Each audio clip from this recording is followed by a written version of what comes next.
Hello everyone, thank you for joining us today for Right to Vote, the struggle for Native American voting rights. We're joined by our panelists, Cora Tso and Brian Garcia tonight, and I'll be introducing them in just a moment. As you know, this event is part of the Representation Matters series hosted by Arizona Humanities. Arizona Humanities is a state affiliate of the National Endowment for the Humanities. For 50 years, we have supported humanities-based public programs in partnership with cultural and educational organizations in Arizona. Funding for this program has been provided by the National Endowment for the Humanities as part of the United We Stand Connecting Through Culture initiative. And I just want to go over the format for tonight. So we're going to be having a panel discussion with Cora and Brian, and we invite the audience at home to drop your questions for Cora and Brian in the chat, which should be located to the right of your screen. You will need a Google account to join the chat, so if you don't have an account, that's okay. Linked below is a Google form where you can add your questions, and we'll also add that link to the chat in just a second. So definitely invite you to ask your questions as we're talking, and then at the end of our discussion, we'll get to those audience questions. And now I'd like to introduce our panelists for tonight. So we have Cora Tso. Cora is a senior research fellow at Arizona State University's Kyle Center for Water Policy. Cora works to research, analyze, and develop recommendations related to tribal water policy. Previously, Cora has worked with governmental, private, and nonprofit organizations focusing on Indian law and environmental law and policy matters. Cora is an enrolled member of the Navajo Nation. She is of the Reed People Clan and born for the Black Streaked Wood Clan. Her maternal grandparents are of the Bitterwater Clan, and her paternal grandparents are of the Red House Clan. She was born and raised on the Navajo Reservation and is originally from Shanto, Arizona. Brian Garcia, Pascua Yaqui, is a co-founder of Indigenous Impact Arizona, which is dedicated to cultivating political power to increase Indigenous representation in government, support civic engagement, and building an Indigenous data hub. Previously, Brian was a staff attorney at the Florence Immigrant and Refugee Rights Project and has worked for the U.S. House of Representatives, the Salt River Pima Maricopa Indian Community, the Pascua Yaqui Tribe, and the Arizona Secretary of State. Brian also served on the Tempe Union High School School District Governing Board, where they represented over 12,000 students, 1,300 staff, and over 160,000 residents. And we're very excited to have you both on tonight. Thank you for joining us. Thanks for having us. Yeah. So I thought we would start with a question that's a bit personal. Can you talk about how you became involved in advocating for voting rights in your community, and why does voting access matter to you? I'll take the first swing at this. I became active, I think, just naturally being curious about the issues that affected my community. I come from northeastern Arizona and had taken the bus every day off the reservation to go to school, and drove by the Navajo Generating Station every day, saw Lake Powell every day and the Glen Canyon Dam, and really understood the connections between my tribal community and how they resourced power for the Southwest, and also understood that Lake Powell is one of our nation's biggest freshwater reservoirs. And so thinking about that history and how my tribe was connected to that really inspired my career, but also I understood that being a part of the solution and being a part of conversations as to how these developments were created was not freely given to my ancestors and to tribal leadership before. And in fact, our tribal council was created because of the discovery of oil on our lands. And so it has always been a struggle and a fight to protect our natural resources. And I came to protecting our right to vote because when we vote, we voice our opinions and how we protect the land and water. And so I just feel like it came naturally that way, but also I think if you ask anybody who knows me, they'll tell you I like to talk and I like to make my opinion known. So I really feel like I just naturally wanted to protect that and wanted to also highlight and empower people to use their voices in discussions like that as well. Absolutely. And for me, it's been certainly a journey. Both my parents immigrated to the U.S., my mom from El Salvador and my dad from the Pascuaki tribe in Mexico, which I'm also a member of. And growing up, I was an English language learner. Spanish is my first language, and so we never really got to see what kind of advocacy for our own community looked like until I got to college. My parents were undocumented up until I was in high school when they became naturalized citizens. And at that point, really got to see the tensions, particularly around the 2008 presidential race. And tried to get my folks involved and figure out where do we fit in this larger system, because we didn't know, because we were constantly in survival mode because they were undocumented, and don't bring attention to yourself, don't bring attention to the family, don't risk what this looks like for us and our family as we're fighting for what we characterize as our American dream. And so fast forward, I got involved in local races and local politics and really got to see the direct connection of what that looked like and the main issues that I cared about and the issues that impacted myself and my family. And so the real interest came in law school when both of us got to go to Senator de O'Connor College of Law and worked at the Indian Legal Clinic with Professor Ferguson Bani, where one of the main projects was around native voting rights.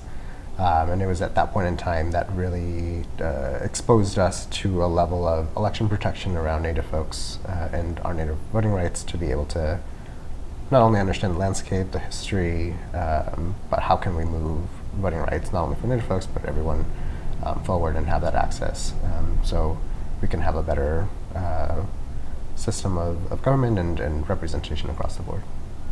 Thank you so much for sharing both of your kind of personal backgrounds into getting into voting access.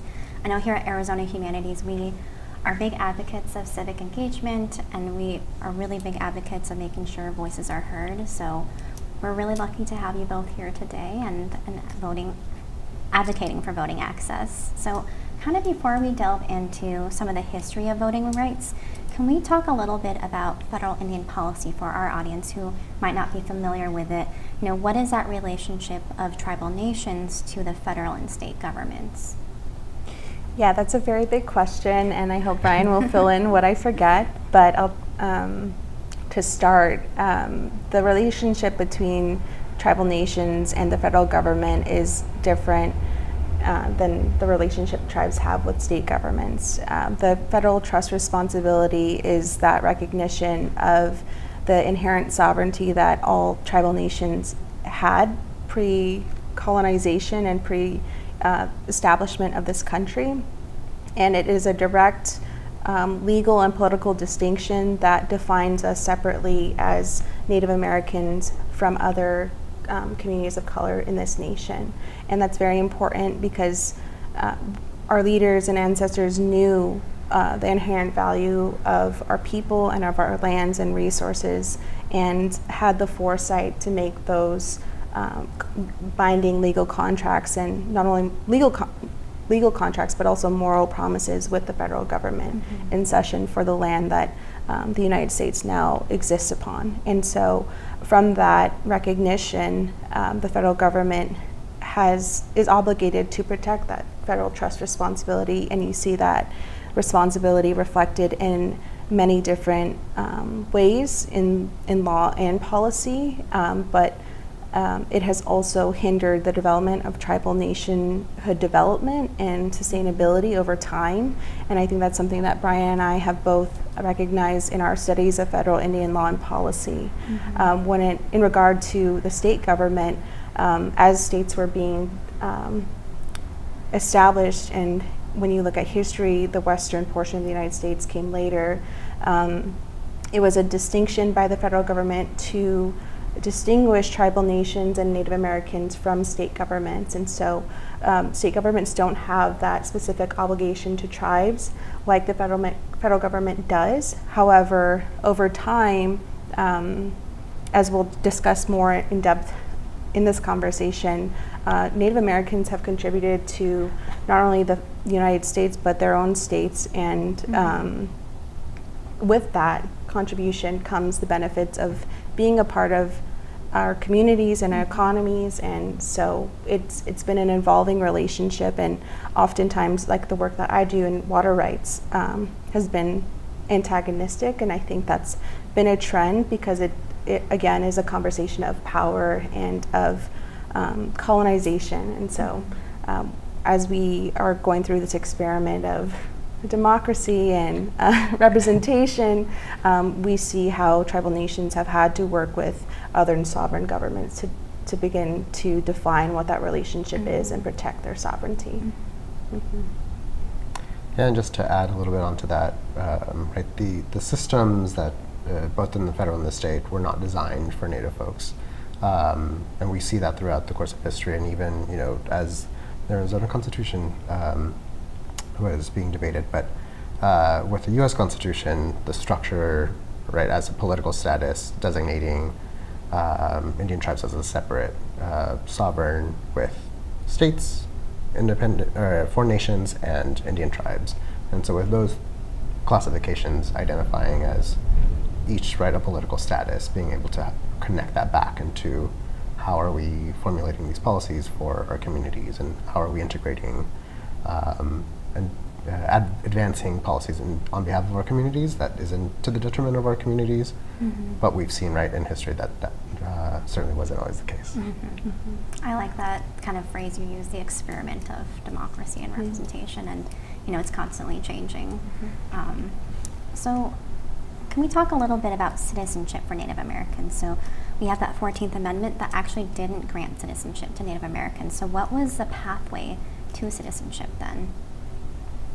Yeah, so a lovely journey that we get to explore.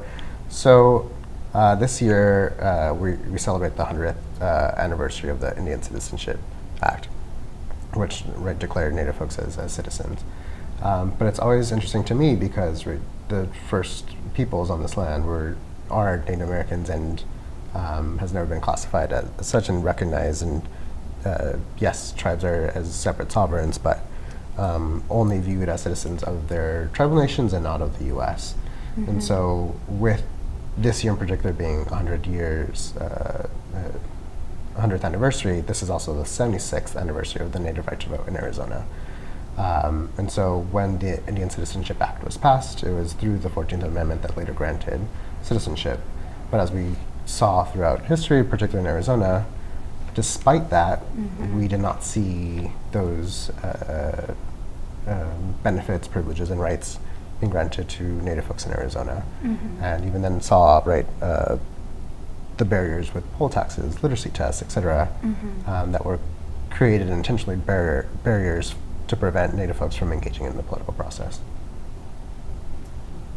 And I wanted to add as well that I think it's important to acknowledge that for some Native Americans, they truly saw themselves as citizens of their own nation and did not want to be a part of this foreign government to them. Yeah. And so it really is an interesting history to look at how those definitions of citizenship were bestowed upon Native American people, and how collectively or individually we've, as tribal nations or as individual tribal members, have, I guess, defined our own relationship with the federal government and with the state government as well. Thank you for noting that. And so kind of going off that question, so we have the Indian Citizenship Act of 1924, but that didn't really seem to really impact voting rights or voting access for Native Americans. So like, how did Arizona specifically, since you mentioned this, Brian, and politicians like Governor Hunt continue to deny Native Americans the right to vote despite their citizenship? Yeah, so one thing that has been consistent is that political figures in Arizona and across the country have always recognized the power of the Native vote. And so Governor Hunt, in his re-election at the time, was concerned that the opposing party was going to register a handful of new Native folks to vote and vote against him and vote him out of office.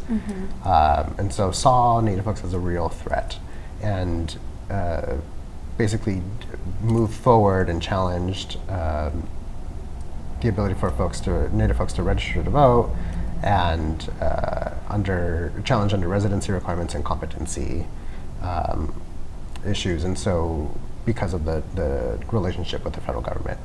And so with that, we saw how Native folks were continually and systematically kept from the ballot box and from engaging in the political process. And that was kind of the seed and the plan, not only at that time, but even in recent times. I mean, we've seen political figures in modern times challenging Native folks, kicking them off the ballot because of that impact and that power that the Native vote brings.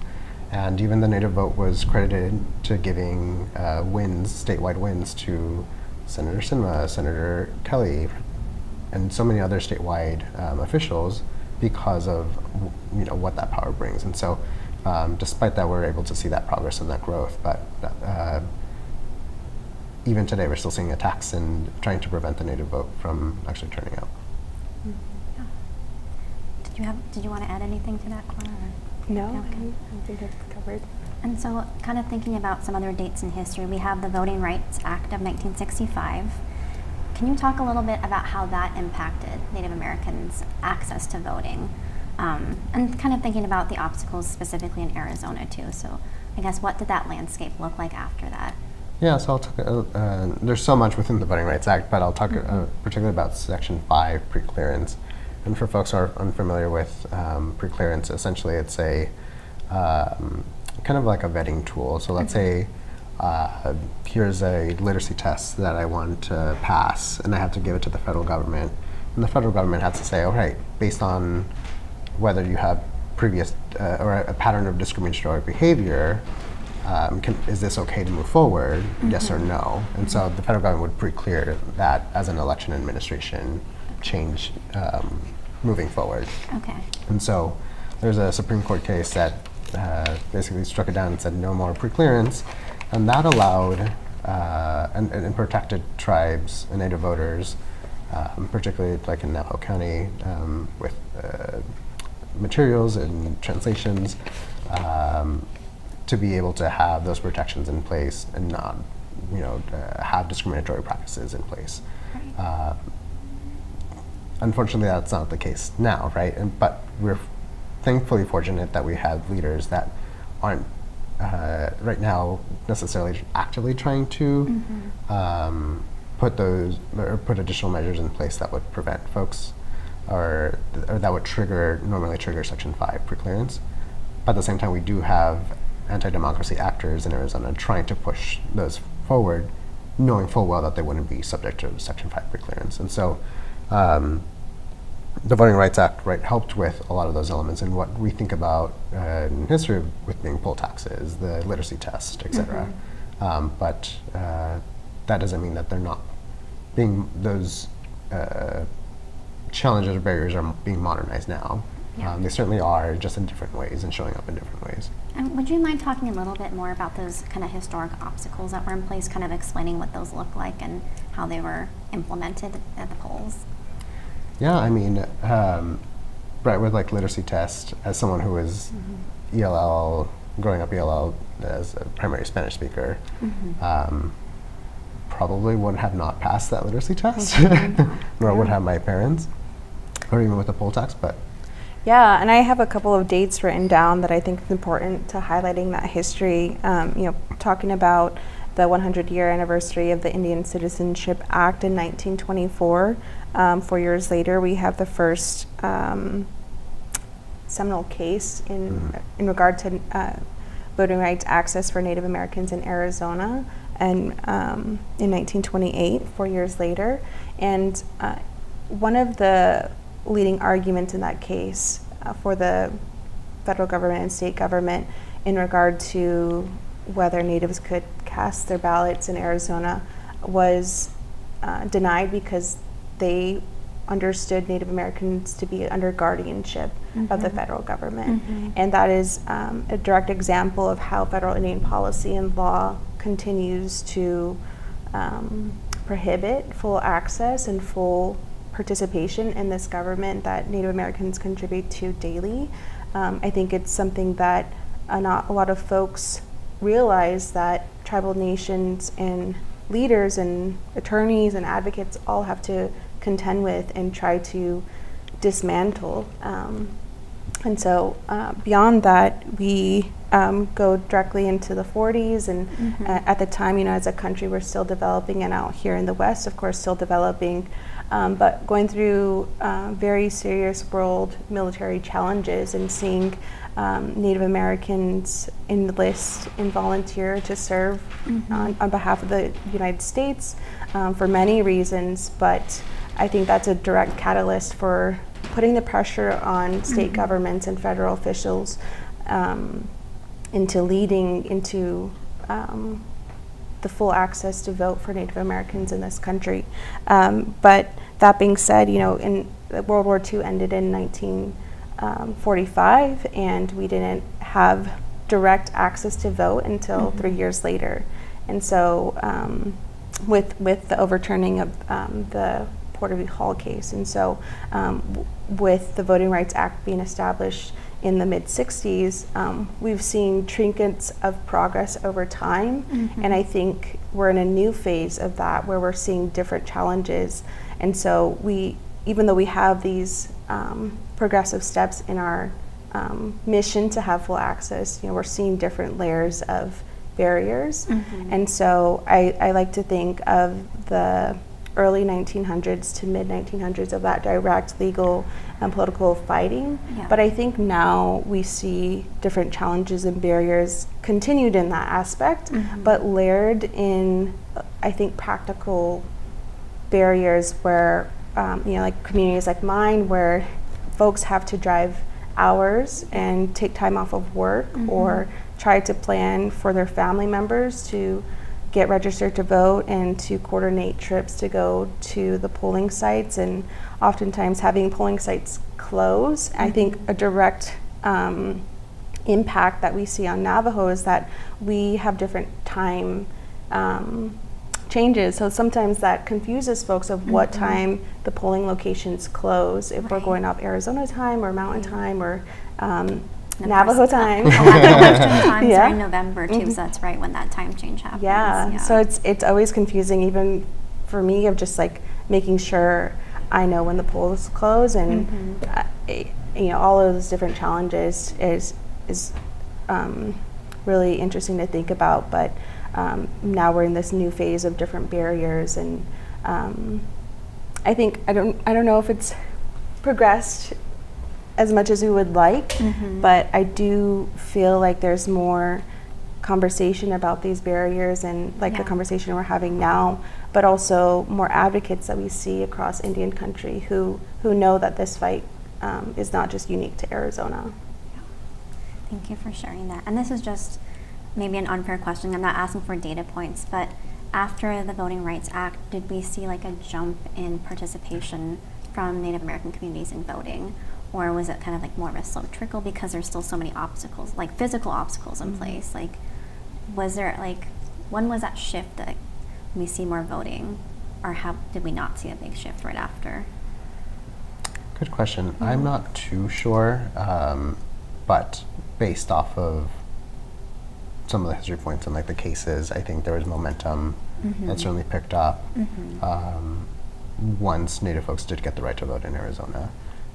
But even now we're still facing the challenges of the importance of voting in Indian country, and trying to empower folks of like, yes, this is why it matters and this is how it impacts our communities directly, and to vote not only in local and state and federal and tribal elections, but to be involved not just in election cycles, but off years during the governance periods as well. And so, and that's a challenge because of everything else that's going on. But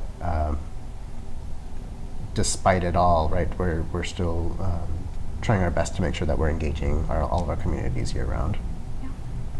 And can you talk a little bit about voter turnout and how that's affected when tribal elections and state elections are not aligned?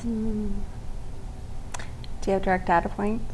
No direct data points right now, but I will say, right, like and this I credit to Professor Tori Doland, who is really emphasizing the points of the boundaries of counties cut through reservations, right?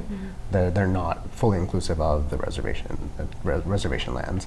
And so when you're dealing with, let's say, Navajo Nation, you have Apache County, Navajo County, Coconino. Let's say you have various county elections going on, and then you have your chapter elections for tribal elections, and when should they line up, right? And trying to capture the most turnout. If we don't have them lined up, then we risk not having turnout either for the local, state, federal elections and or tribal elections, right? And so recently we had a election timeline fixed down at the legislature to address getting our electors to the college in time, and part of that included moving the primary up by 2 weeks. And the challenge with that was making sure that tribal communities were also part of that process, right? Because if we move the primary up, do they happen to have elections at that time as well? Like what's going on during that time, and are we including them as part of that process? Because it's going to have an impact. And if they didn't, let's say they had elections and they didn't move them up, then that creates more confusion and challenges and barriers, especially if we want to make sure that folks are turning out. But I also want to highlight the, I guess, incongruency of these election times across the state. I know for my tribe, our tribal elections aren't aligned with state and federal elections. Sometimes they are, but we had our presidential election a few years ago, and now we're in an election year for the President of the United States and other races across the country and in the state. But knowing that we have to stay engaged, I think is helpful, but also it's a very challenging barrier for a lot of folks, because again, we're coming from communities that have disproportionate access to economic and other vital resources that prohibit us from engaging in our civic duty as in comparison to other communities. And so I think also in our work, we see that challenge of knowing or having to find out when different tribal elections are happening, because for my work in water, understanding that I work directly with tribal governments and tribal leadership, and knowing the turnover between tribal elections and trying to educate folks on water rights issues across the state is difficult. And I think that when we talk about the alignment of elections, that's not something that's really raised, but in practicality, it's a big challenge for us to work and understand how these different governments are functioning, and And do you know is there a bigger turnout for the tribal elections versus like state elections, or are they about the same kind of turnout? I think that I don't want to say, I hesitate to say because I don't know the specific number, but I do know that for tribal elections, it does seem like it is a lot easier, at least for the folks that I know, because at least our tribal offices and our tribal election offices are a little bit more lenient and understanding. Like I was thinking about this as I was driving over, of like, I don't have to prove myself to my tribal government. They know I'm Navajo, they know where I come from, and they know my family. And of course, that's a smaller distinction in comparison to like a state government, governmental election or federal governmental election.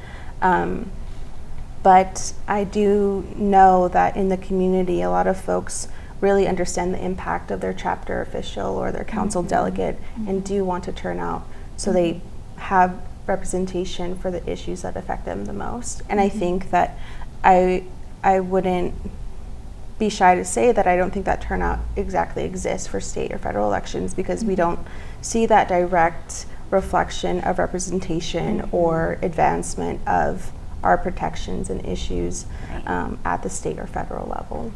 That's interesting. Yeah, and I would say, I mean, each tribal community is so different, and there are different reasons why a tribal community may go out and turn out and vote in higher numbers than others, and different challenges, whether it be, have soup pie down at the bottom of the Grand Canyon, or, with my tribe, right, we had for a period where the then county recorder removed a polling location from the resident being able to vote right in person. And so there are all these different elements that go into it, but at the end of the day, I think it comes down to, are we meeting folks where they are we meeting their needs, and are we communicating and engaging in a way that actually resonates in a genuine way and doesn't come off as like an outsider, colonizer, oppressive way that says, we expect you to vote, and right, that's going to turn anyone off. Yeah. And thank you for pointing out that like every community looks different. It's important to note. So how have the issues that we vote on and the officials that we elect impacted the lives of Native Americans? Yeah, so this is one of the reasons why I decided to co-found Indigenous Impact Arizona, because when I ran for school board in 2018, I was the first one from a Native community to run and then win and serve on the district governing board.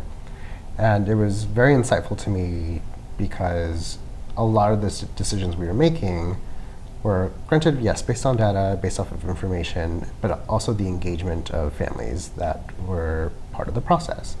And the particular community that was always left out was mine, and in Guadalupe and the Pascuaki tribe. Despite different efforts throughout the years, but those efforts weren't specific towards our needs. And upon joining, there was a lot of pushback from me to say, we're not meeting our families where they are, and here's how we can do that. But even then, I couldn't do it by myself from the inside, because there were additional challenges of, well, you're too young, you don't have the experience, why should we take your word and believe you and say, we're going to actually trust you and say, we're going to move this forward. But our lived experience is the best experience, and that is what helped us kind of move things forward. And then towards the end of my service, we were able to engage community members and eventually have a ceremony, a flag ceremony in the district office, where we included various tribes and their flags to be flown in the district office, in the boardroom in particular, because we knew how important it was to have that visibility, to have that representation. And in that ceremony, it was so funny because you could see the tribal leaders kind of compete against each other, like, Governor Lewis from Gila River brought the largest flag, and it's supposed to be a flag that's flown inside, right? No, he brought out a flag that's supposed to be outside. He's like, we will have the largest one here.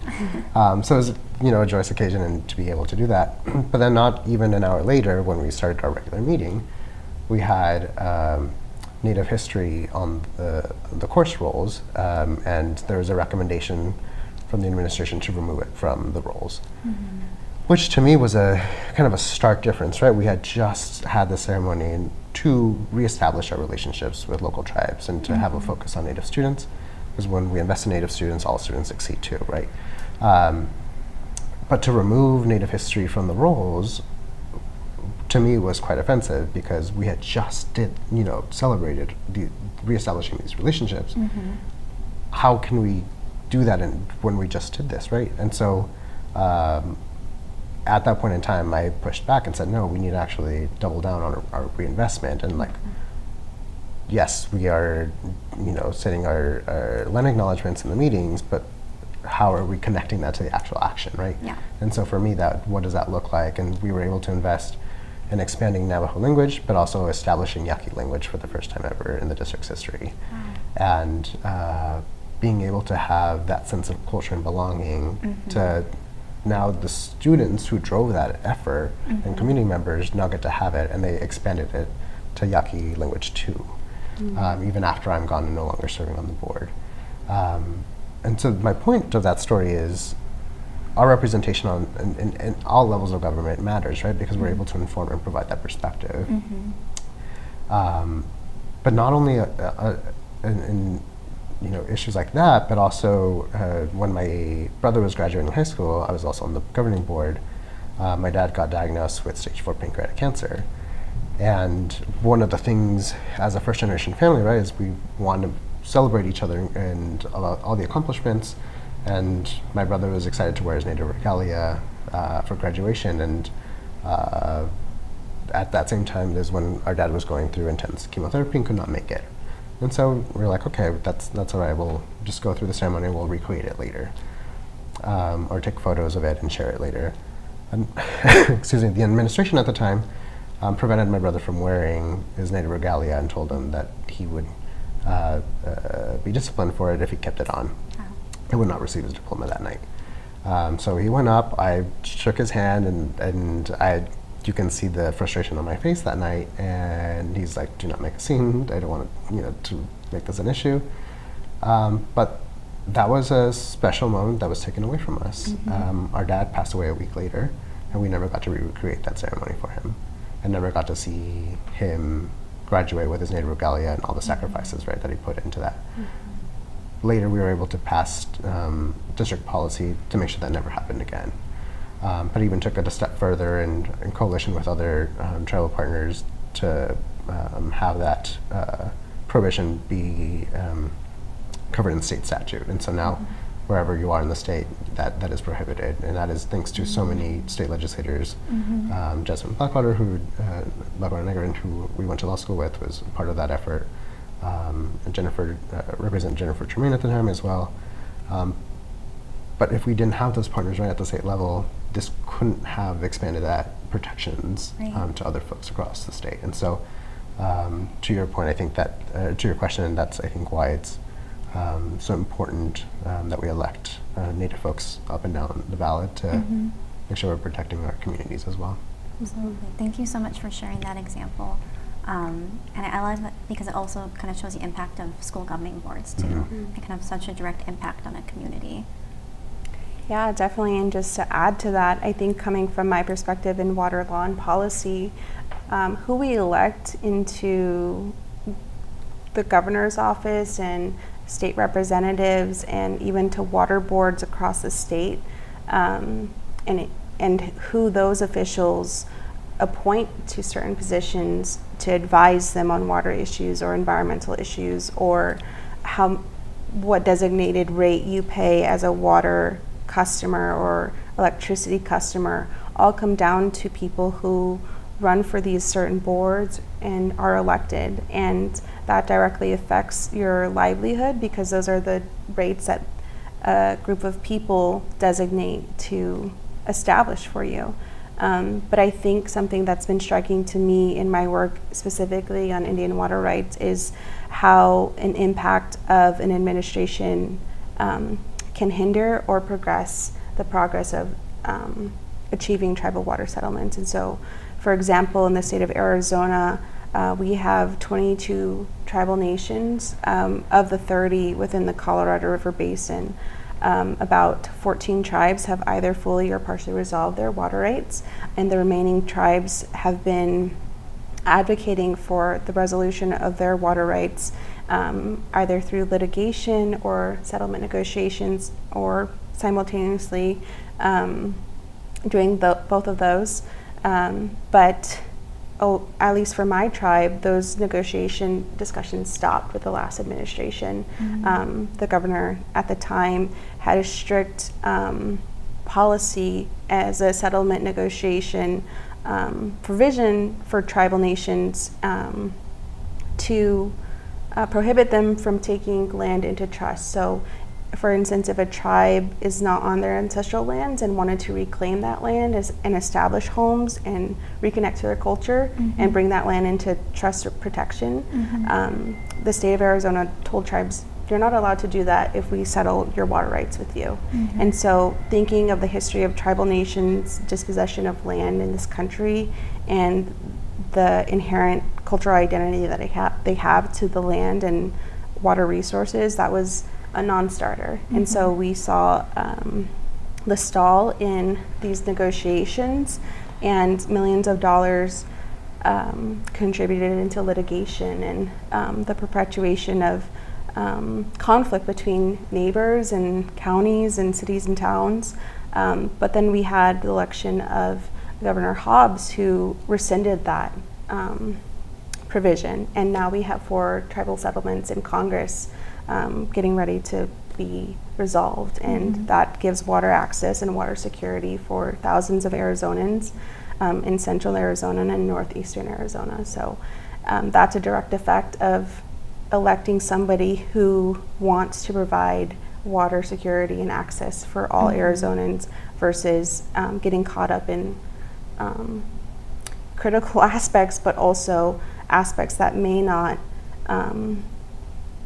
be understood by folks who don't want to necessarily represent Arizonans across the board. So Yeah. super interesting. And thank you for bringing that example about water law specifically. Yeah, I always got an example. This is a plug, but if you haven't watched our previous program with Cora and talking about water rights, that one's a really good, very informative discussion we had. So thank you for sharing that. And we are getting close to that 40-minute mark. So I want to ask one more question.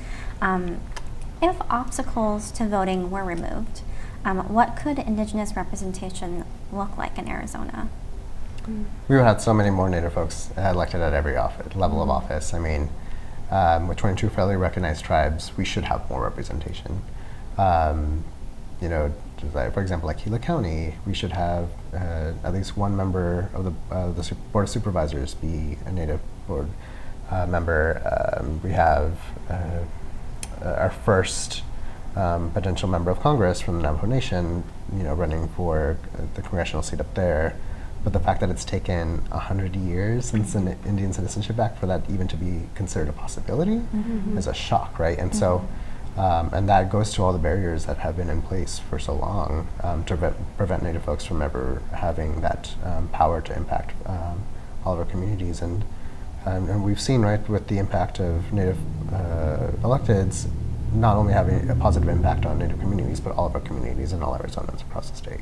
And I think in addition to that, the direct increase and advancement of Native American voices in this state as a key stakeholder in a lot of state policy work and federal policy work, it just makes sense. You know, they're a key stakeholder in a lot of these decisions and a very powerful voice that has been restricted. And as I mentioned before, you know, I see voting as that direct instrument to voice your opinion and be included in a lot of these important conversations happening. And so I think on large scale, you know, logically, if we're including everybody in these decisions, that makes more inclusive and more progressive policy that works for every Arizonan and not just a select few. Thank you so much, Cora and Brian. That was a great discussion. Yeah, thank you. And so I want to invite our audience who are viewing from home, if they have any questions, to drop them in the chat. And I'll turn it over to Chris, who is moderating for us. So I have one question. There weren't any questions that were in the chat, but a question for you both are, what are some ways that Arizonans can maybe engage in bringing more visibility and advocacy for Native voting rights? I think the one direct way that folks can, I think, better understand if you're from a non-Native community is volunteer for the Native Vote Election Protection Program. It's run through the Indian Legal Clinic at the Senator Day O'Connor College of Law.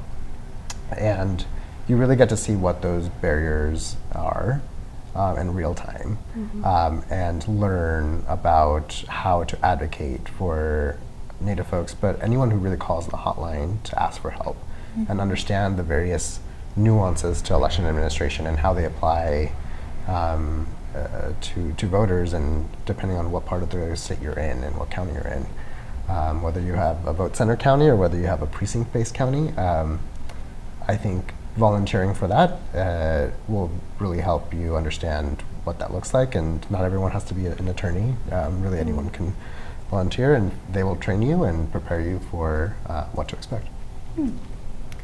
Yeah, and I would also add that one thing I love about the Native Vote program at ASU is just that it's flexible. So it's, I think, something that prohibits a lot of people from volunteering is just like the time and physical attendance of certain events. But one thing I appreciate is the ability to be on the hotline and volunteer from wherever you're at. But also, I know that there are, in addition to educating yourself and being an advocate, when you go out to vote, knowing that if you see something that may be discriminatory or prohibitory for folks accessing the ballot, you could definitely speak up and call that hotline. But also, I want to plug Brian's organization and supporting organizations that are Native-led that really try to advance that Native representation and access to the ballot, and also researchers across Indian country who are doing good research. And I think sharing that and talking about that is super important to the conversation. There are so many different ways to engage in that and uplift that work. Thank you both. Yeah. We have some questions from the chat. Lucy Silva asked, isn't there a citizenship test that the Arizona legislature is trying to pass? Would this affect Native Americans' ability to vote? Very timely question. Just today, we actually had the U.S. Supreme Court issue an order regarding what's called DPOC, which is the Documentary Proof of Citizenship requirement, keeping that in place for state forms for voter registration. If you're familiar, we have the state form and the federal form. And so this essentially requires anyone who registers with the state form to have documentary proof of citizenship. Otherwise, it will be outright rejected. Versus registering with the federal form, if you can't provide documentary proof of citizenship at that time. But that only allows you to vote on federal elections. However, with Native voters, is a little different. So long as you register with your tribal ID or one of the documents that's allowed and listed, that shouldn't impact Native voters.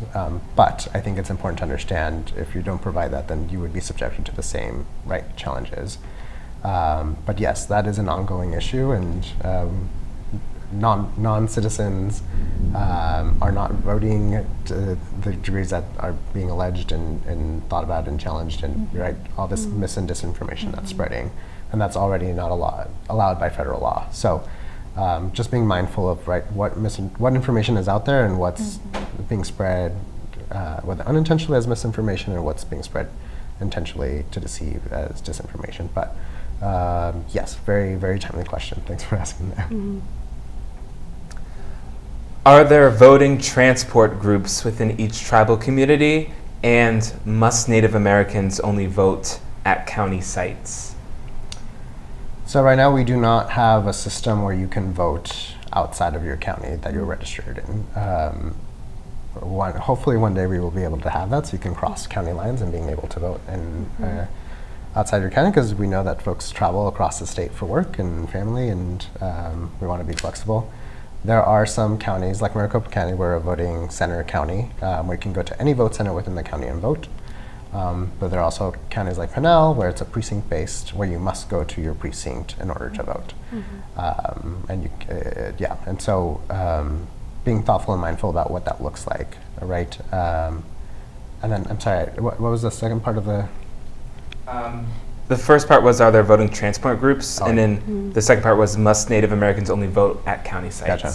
And so the counties will work on identifying different polling locations, and each county has their own process of doing that. But with respect to transport, I think it's up to each individual tribe and nonprofit groups that work to kind of turn out the vote in that way.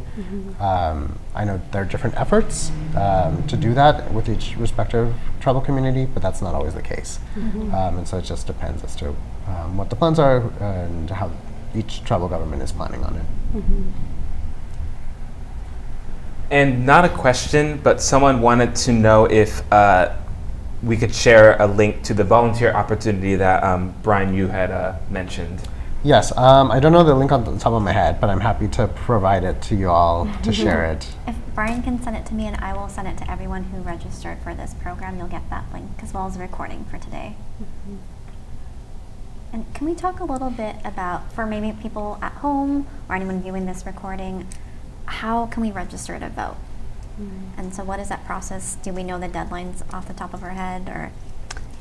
Yes and no. I know it's, I just had this, I just looked at it, and I usually had this from like on the spot. I know it's in October to register for the November election, Yeah. and then right after, right? So I will also give that to you and send it to you. But yeah, register to vote. Yeah, you can do it with your county or through the Secretary of State's office. Also check your voter registration at beballotready.vote. And make sure that you're registered to vote, especially if you haven't voted in a while, and that's okay. You can go from inactive to active. But checking your voter registration, I think, is the most important thing, in addition to obviously registering to vote. And you can do that at beballotready.vote. Thank you. And what would you say to people who feel like their vote doesn't count or their vote doesn't matter? Yeah, your vote does count. 100%. We've seen it time and time again, particularly in Arizona. I mean, the Arizona Attorney General's race, Chris Mays, won with, 260-ish votes statewide. There's some races in this primary that came down to 3 or 2 votes. We just saw a congressional race here in Maricopa County, here in Phoenix, with a double-digit difference, right? That went into a recount. In La Paz County, Yuma County, we had races come down to 3 or 2 votes. That could be you if you chose not to, right? You could be the difference between voting for someone who wants to protect democracy versus someone who doesn't. And that makes all the difference. So please, please, please vote.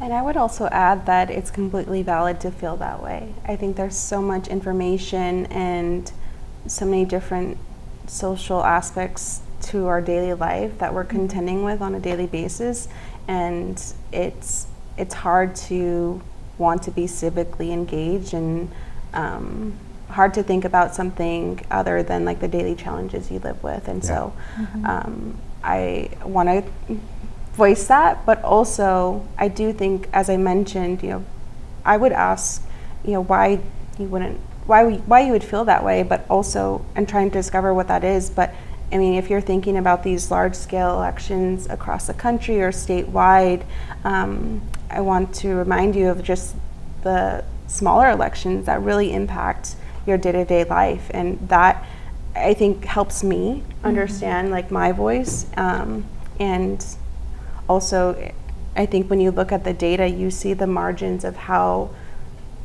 close races come to, and I think it's empowering to think about being a part of that change and knowing you've contributed something to making your voice and your issues and your family's issues heard. Yeah, good point, Cora. And I often come off as aggressive with my friends. 'Cause they're like, Brian's going to tell you to go vote. But you're absolutely right. I mean, it all comes down to meeting voters where they are and making sure that we're being mindful of that, right? Because I'm an introvert. I get overwhelmed pretty quickly, and what's kept me involved in part of all of this is what I'm passionate about, and that's what's keeping me focused. And so, if there's anything I have to offer, is find what gets you excited, what makes you passionate, and start there on the ballot, and then make your way around it. Because at some point it will come back and impact in some form or fashion.